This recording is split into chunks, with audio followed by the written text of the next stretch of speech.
Well, I do love it when a new product launches, not like just a new model, like an actual brand that launches.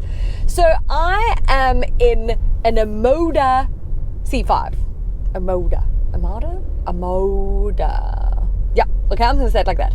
So what this is the premium sort of sub-brand of Chery. And Chery's been doing really, really well here with the introduction of its Tiggo 4, 7, and 8 Pros. And now they've gone, hi guys, we actually have a premium brand as well, and we want to bring it to your country, so yeah, enjoy. And I am enjoying it. I'm enjoying this little C5, well, not even that little, but this C5. So what is it exactly? It's a contender of sort of the likes of the Volkswagen T-Roc, Mazda CX-30, and what is the other one? Oh, Opel Mokka. Okay, so it's that sort of SUV that's a bit more boutique and a bit more niche, really, okay? But what this does is like come in sort of guns blazing going, mother, I'm not fucking around here, look at my design. That's what I feel this car is saying. It's like, what? I'm in the top of the range Elegance S, which has like red highlights on the exterior, and it looks really cool. I love it. I kind of like it when a manufacturer kind of just goes all out and is like, that I'm coming in hot, and this is coming in hot. I think it's quite a stunning car. It certainly stands out. It is turning heads left, right, and center, and good on them. And also because it's a brand that no one really knows, well, yet, you know, people are like, hey, what's that now? I like it. There's a bit of an issue. It says Chery here on the steering wheel, but I have been told that when you buy it, it will have a motor, the ones that go to the customers or whatever. I'm obviously in a test vehicle, which means it was probably one of the launch vehicles, which means it's not the same as what you will buy. Okay, so never fear, it shall be sorted.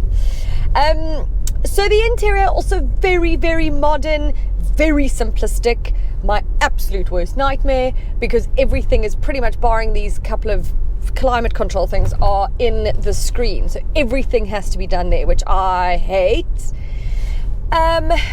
But it's intuitive enough, you know, and the graphics are beautiful. It's got a 10.25 inch infotainment system that then becomes like a seamless, like one panel into a 10.25 inch, yeah, I can't say that very well, digital instrument cluster. So it's like all one beautiful panel, very Mercedes-Benz actually, but it looks fantastic in here. I think it's very modern. The wireless charger, I love the angle of it. Okay, so I'm going to just reveal something, okay? I don't love Android Auto and Apple CarPlay, and especially the wireless ones, because we're just not there yet. Like, they often drop and they irritate me, because then it drops and I'm halfway going somewhere, I'm following the maps, and then it drops, and then I've got to find it again, and I'm lost. And, you know, in South Africa, it's a bit dangerous. So I tend to use my Google Maps on my phone, which obviously is a little bit dangerous, because then you're staring at your smartphone. But hello, it's a smartphone up here. We're not even going to get into that, because we know how I really feel about touchscreens. But I love the angle of this wireless charger, or just the space to even put my phone, because I can see everything. I'm not like looking down between my legs, or, do you know, like this, or it's like right here. It's like looking there or at the screen. It's like the same thing. So I love that. What I don't like, this review mirror. It makes you want to vomit. It's one of those weird, like almost when you're putting on glasses, but you don't need glasses. It's like that. I don't know why they use such a weird mirror. It's weird. It sucks. Okay, that's about it. Another gripe, okay, is so this comes laden with loads of features and standard spec, as we've kind of come to be, you know, what we've come accustomed to with Chinese car brands. They're just huge value for money, and it's like the latest tech and all the features.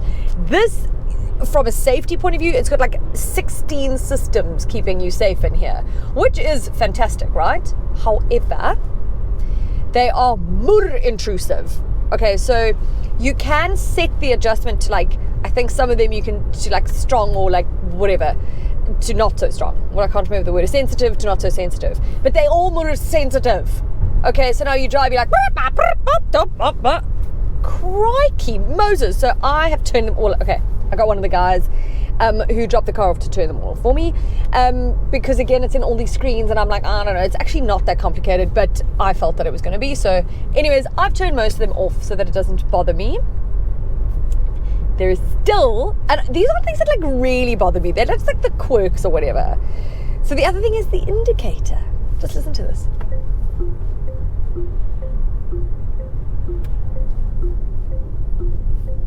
Isn't that weird?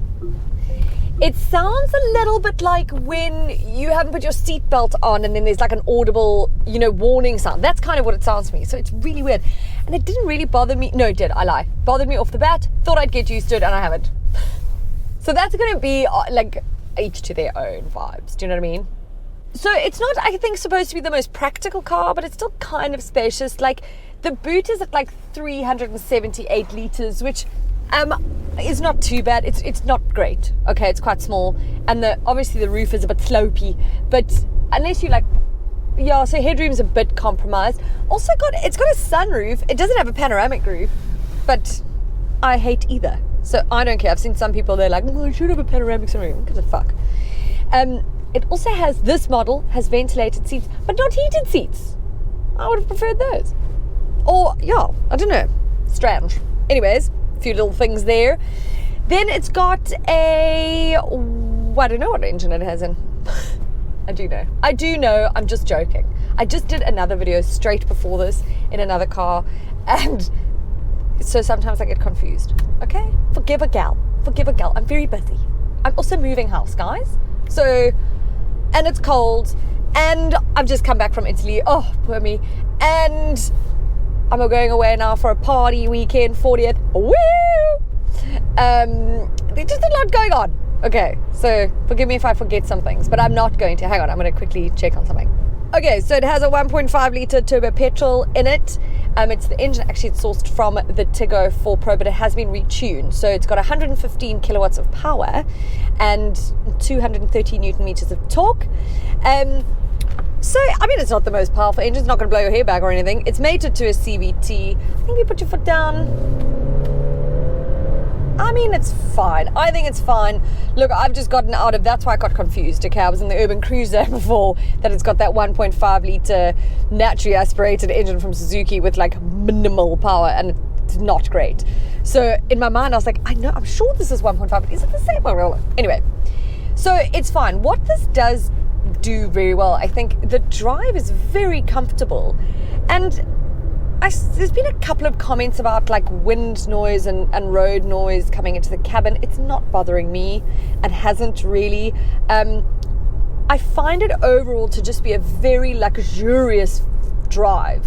Okay, and then when you look at the price, it comes in at just under 448,000 Rand for the first model, and then it goes up to just under 510 for this. Okay, so it's really, really well priced. The engine, the performance numbers are very on par with the rivals. So, it's kind of not doing anything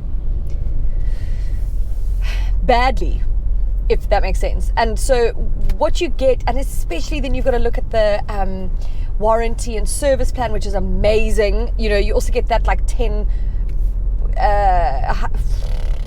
years, million kilometer vibe. For the first owner, which is incredible. Engine warranty. Guys, I'm trying to concentrate, but this Renault Kwid in front of me! Why do people think that it's okay to drive like 30 k's an hour and then brake? You have got to be kidding me. Guys, just drive properly. Stop thinking that you're the only person on the road. You're really, really not the only person on the road. No, but please, have a chat to the person in the car next to you.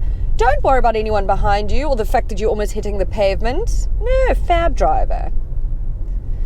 Anyway, so my sort of recommendation here is, because people I know are going to ask me, they ask me, would you recommend Eval? Would you recommend Chery? Yes, I would. I would, guys. Okay, let's move on from thinking that Chinese car brands aren't good enough. They are. Yes, some people have had problems with them. Many people have had problems with Land Rover and Toyota and Volkswagen. Speak to those people. Audi, I've got a friend who bought a BMW, hated it. So every manufacturer has some issues, but overall these guys are doing really well. So I would suggest, you know, getting your bum into one of these if you like the look of it, because I don't think you will be disappointed. I like it.